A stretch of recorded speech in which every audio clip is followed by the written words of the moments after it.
আদালত চত্বর থেকে আসামি পলায়নের চেষ্টা, আবারও বড় কেলেঙ্কারির হাত থেকে কিংবা কলঙ্কের হাত থেকে রক্ষা পেয়েছে বিশালগড় আদালতের পুলিশ কর্মীরা।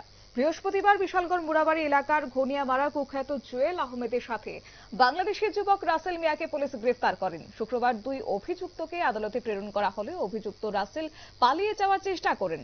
পরে পুলিশ কর্মীদের উপর ভরসা হারিয়ে আদালতের এক আইনজীবী মরণ ঋষি দাস অভিযুক্তকে পাকড়াও করার চেষ্টা করেন।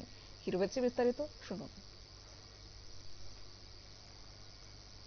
তার পেছনে মানে ভাগি এবং তার ধরছি ধরার সময় জনে তারা ধরছি আমি তে আবার ছুটে যাওয়ার চেষ্টা করছে, কইরা দিছে আমার ধাক্কা দিছে, পরে আমি কইরা আমার পায়ে ফ্র্যাকচার হয়েছে, হাত পা সুই লাগা থাকা, ওই দেখেন এদিকে সুই লাগা থাকা। এই জায়গাতে পুলিশ আসলো না? হ্যাঁ, তবে যেইটুকু সিকিউরিটি আরেকটু করা সিকিউরিটি দেওয়া দরকার পুলিশের, কারণ নতুবা এইভাবে যদি আসামি ভেঙে থাকা মানে বিচার আসামি যদি ছুটে থাকতে চাই তাহলে মুশকিল।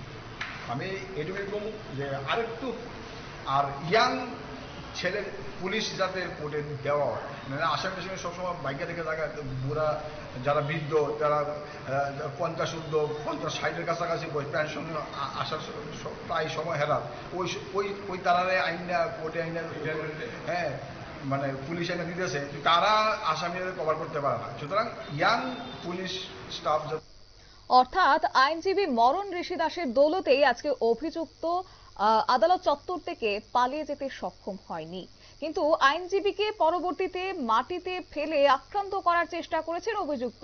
আইনজীবীকে নিয়ে যাওয়া হয়েছে বিশালগড় মহকুমা হাসপাতালে, তবে দুই অভিযুক্তকে পাঠানো হয়েছে জেল হাজতে। আইনজীবী নিজের মুখে কিন্তু আজকে বলে ফেললেন যে বিশালগড় পুলিশ কোর্টের নিরাপত্তা ব্যবস্থা খুব একটা ভালো নয়। নিয়ে নিচ্ছে ছোট্ট একটি বিজ্ঞাপন বিরতি, সঙ্গে থাকুন।